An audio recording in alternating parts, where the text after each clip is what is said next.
Hi friends, I welcome you all here at TNV Academy.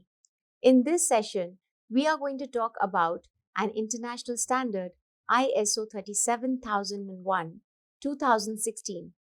Let's discuss the clause 7, support. This clause of ISO 37001 is all about getting the right resources, the right people, and the right infrastructure in place to maintain and improve the anti-bribery management system. This includes identifying the necessary competencies of the people delivering work that affect the organization's anti-bribery performance. As per clause, documented information needs to be kept to provide evidence of this. The clause 7 has 5 subclauses, which are 7.1 resources, 7.2 competence, 7.3 awareness and training, 7.4 communication, 7.5 documented information. Let me start with subclause 7.1 resources.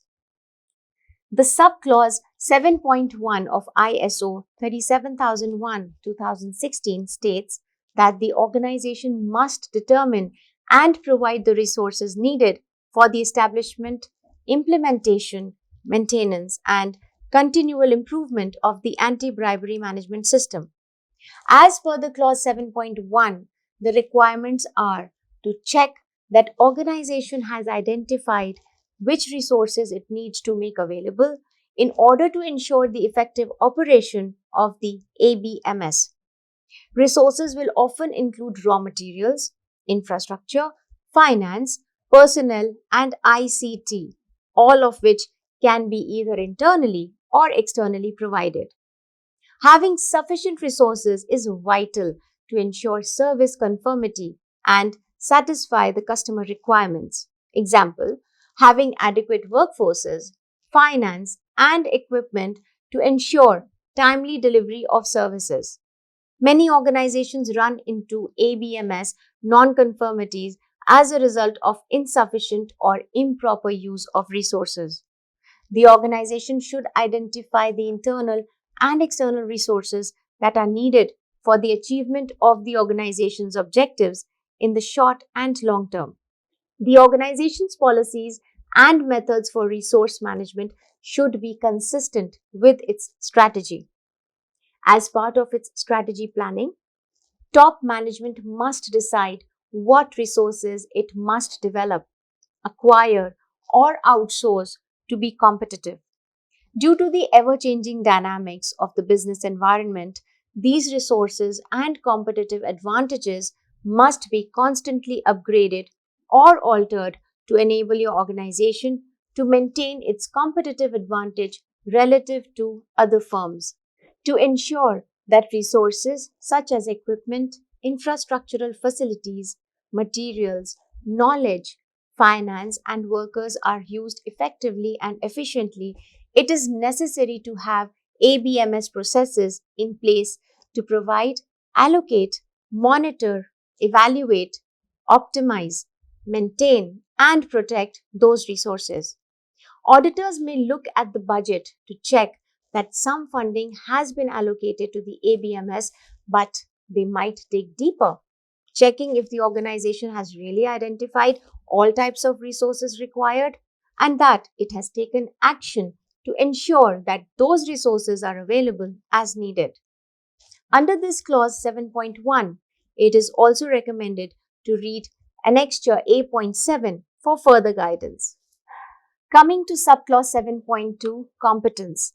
This subclause 7.2 has two subclauses, 7.2.1, general, and 7.2.2, employment process.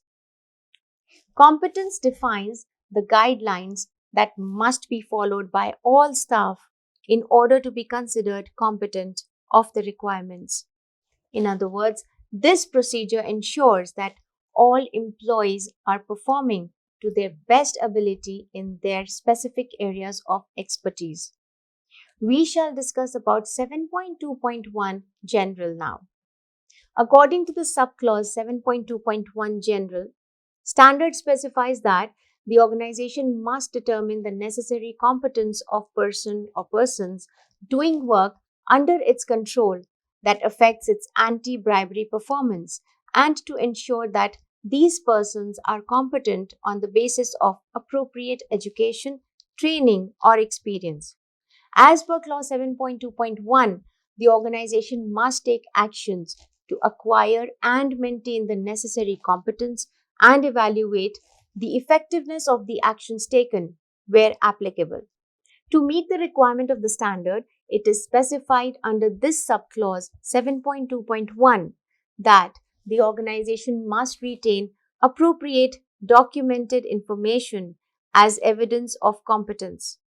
So keep documented your competence, training, and awareness process. And since the competency of your staff is vital to achieving product and service conformance, you should always look to define and control this process. The implementation of a competence, training, and awareness procedure should be a priority of all businesses. The subclause 7.2.1 mentions under a note that applicable actions can include, for example, the provision of training, coaching, or the reassignment of personnel or business associates, or the hiring or contracting of the same. Coming to the subclause 7.2.2, employment process.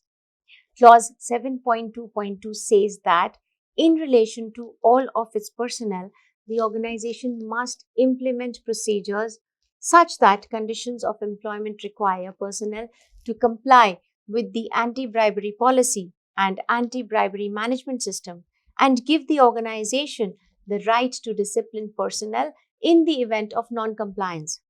The organization must implement procedures within a reasonable period of their employment commencing, and personnel receive a copy of the anti-bribery policy and training in relation to that policy, or are provided with access to the anti-bribery policy.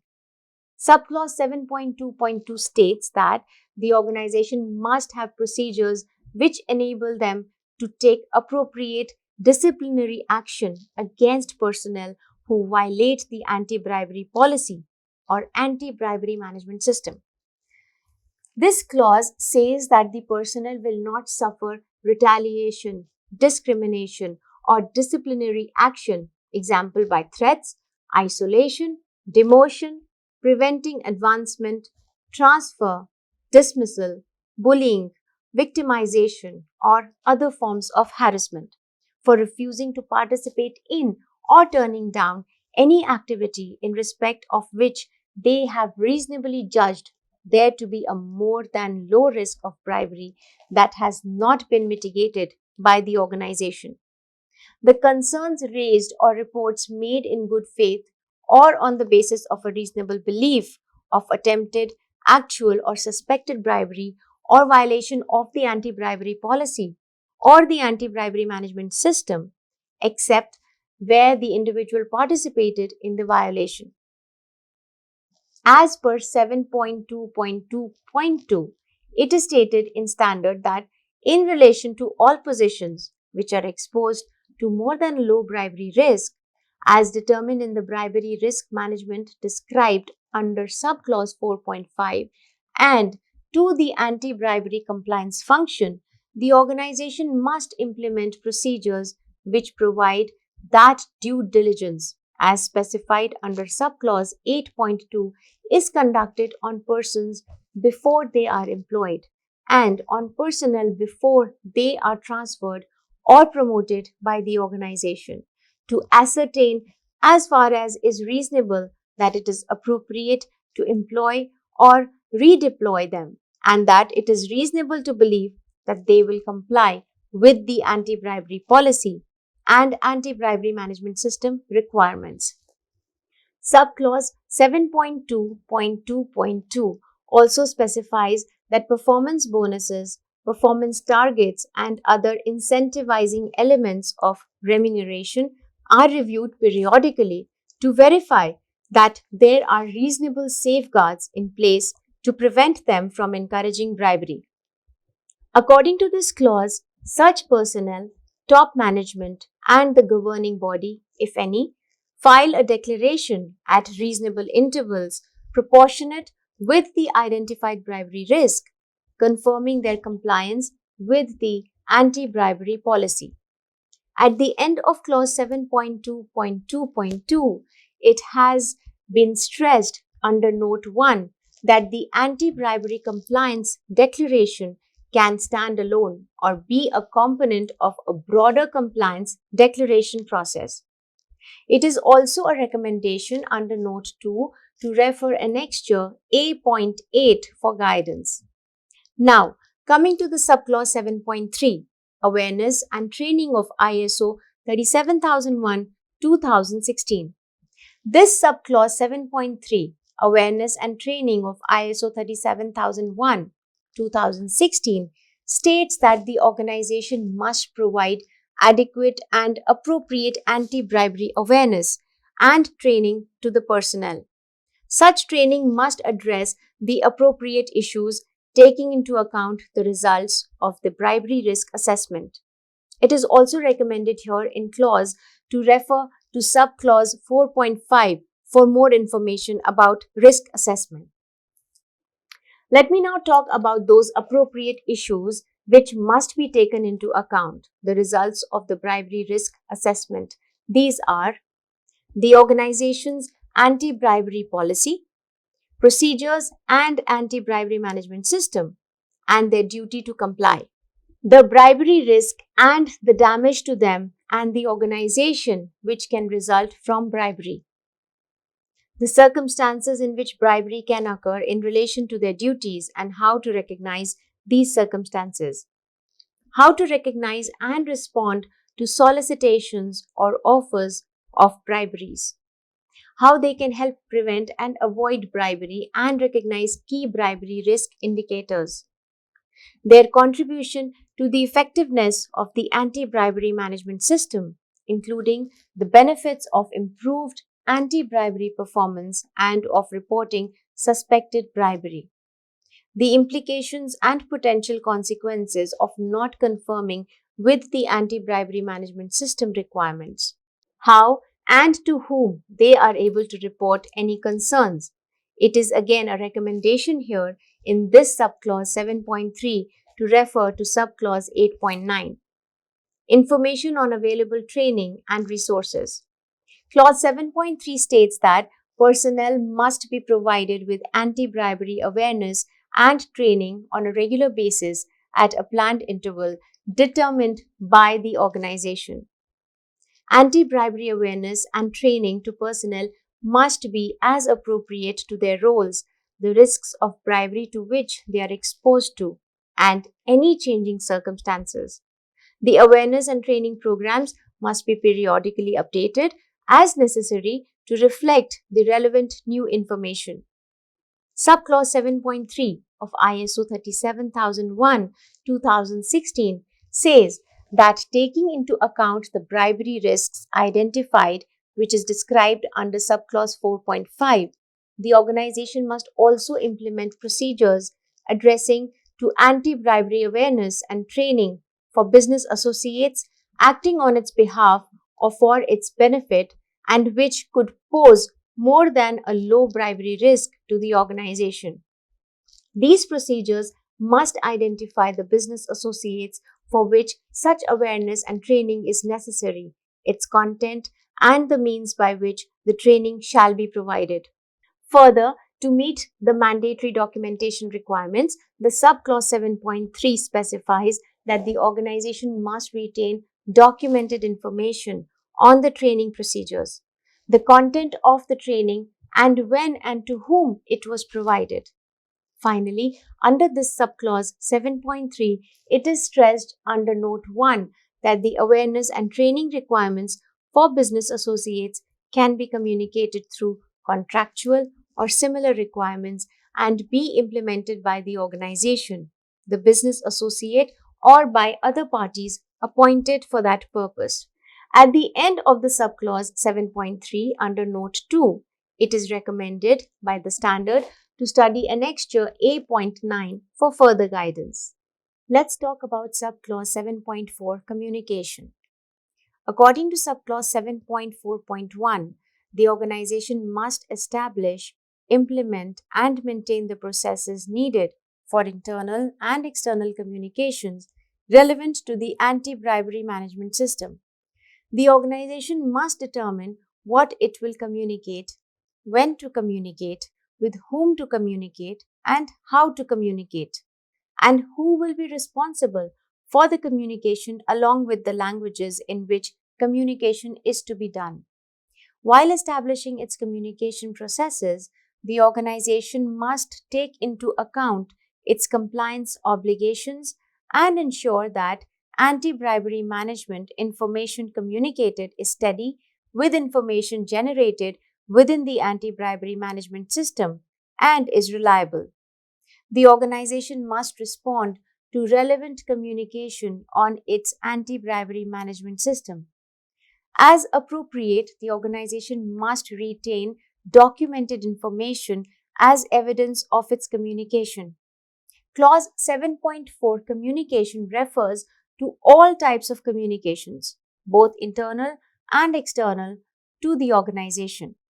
It requires organizations to establish and maintain a process for internal communication between the various levels and functions of the organization. It also requires organizations to document and respond to relevant communication from external interested parties. One of the examples of internal communication includes communicating anti-bribery management objectives and targets to the employees. Another example of internal communication is communicating the ABMS policy and raising awareness of anti-bribery management issues to the employees. Advising of non-conformance to relevant departmental heads also falls under examples of internal communication. The subclause 7.4.2 of the standard, the anti-bribery policy, must be made available to all the organization's personnel and business associates, be communicated directly to both personnel and business associates who pose more than a low risk of bribery, and shall be published through the organization's internal and external communication channels as appropriate. We shall now discuss the subclause 7.5, documented information of ISO 37001-2016. This subclause has been divided into three subclauses. Subclause 7.5.1 General, Subclause 7.5.2 Creating and Updating, Subclause 7.5.3 Control of Documented Information. Let's start with discussing subclause 7.5.1 General. As per subclause 7.5.1, the organization's anti-bribery management system must include documented information required by this standard and also the documented information determined by the organization as being necessary for the effectiveness of the anti-bribery management system. Under Note 1 of subclause 7.5.1, it is specified that the extent of documented information for an anti-bribery management system can differ from one organization to another due to the size of organization and its type of activities, processes, products, and services. It could also be differed due to the complexity of the processes and their interactions and the competence of personnel. Under Note 2, it is stated that the documented information can be retained separately as part of the anti-bribery management system or can be retained as part of other management systems. Example, compliance, financial, commercial, audit. Subclause 7.5.1 also recommends under Note 3 to refer annexure A.17 of the standard for further guidance. Let's start now subclause 7.5.2, Creating and Updating. The subclause 7.5.2 states that when creating and updating documented information, the organization must ensure appropriate identification and description. Example, a title, date, author, or reference number. And the format, example, language, software version, graphics. And media, where information is stored, example, paper or electronic. As per clause 7.5.2, the organization must ensure appropriate review of documented information and approval for its suitability and adequacy. Coming to the subclause 7.5.3, control of documented information. This subclause 7.5.3 states that the documented information required by the anti-bribery management system and by this document must be controlled to ensure that it is available and suitable for use where and when it is needed. It is also specified under subclause 7.5.3 that the documented information is adequately protected from loss of confidentiality, improper use, or loss of integrity, etc. As per subclause 7.5.3, for controlling of documented information, the organization must address the appropriate activities as applicable. Examples of those activities are distribution, access, retrieval and use, storage and preservation, including preservation of legibility, control of changes, example, version control, retention and disposition. According to this subclause, documented information of external origin determined by the organization to be necessary for the planning and operation of the anti-bribery management system must be identified as appropriate and controlled. At the end of the subclause 7.5.3, standard states under note that access can imply a decision regarding the permission to view the documented information only or the permission and authority to view and change the documented information. Friends, till now it was about the clause 7 support of ISO 37001-2016. I sincerely thank you for all your interest and attention. Thanks and best wishes.